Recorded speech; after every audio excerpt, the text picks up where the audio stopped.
This is Damon Fordham, adjunct professor of history at Charleston Southern University in the Citadel. And one of the things that I'm big about is that the elders passing the wisdom down to the youth, and the youth taking that energy and putting those wise teachings into real action. A classic example of that is discussed with the great leader and teacher Marcus Garvey, who in the 1920s and 30s encouraged independence movements among many of the black nations of the world at that time that were largely colonized by Europe and other such areas. And one really interesting thing about that is this. Garvey had a newspaper called the Negro World. Now remember, radio was brand new and he didn't use it. He didn't use movie. There was only one brief film made of him. There were only two records made of him. And he primarily used his newspaper and his speeches to get his message across around the world. And it was the largest African-owned organization at that time for people of African descent throughout the world, although he was based in Jamaica. But one really interesting story about how he influenced people comes out of this book, Marcus Garvey and the Vision of Africa, by John Henrik Clarke.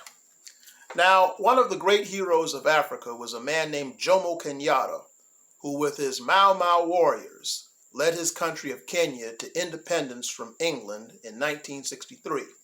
This is what Jomo Kenyatta said about Garvey's influence on page 426 of this book. Listen to this. Jomo Kenyatta, putative leader of the Mau Mau and today president of an independent Kenya, once related to C.L.R. James how in 1921, Kenyan nationalists unable to read would gather around a reader of Garvey's newspaper, The Negro World, and they would listen to an article 2 or 3 times. Then they would run through various ways through the forest, careful to repeat the whole which they had memorized to Africans hungry for some doctrine which lifted them from the servile consciousness from which Africans lived.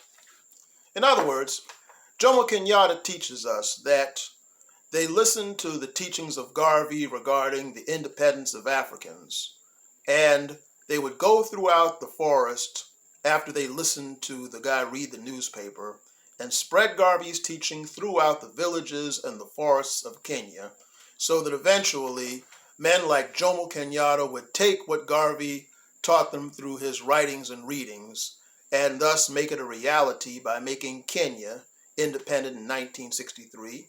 And in the western part of Africa, you had Kwame Nkrumah, who studied Garvey's teachings, do the same thing in making Ghana independent from England in 1957.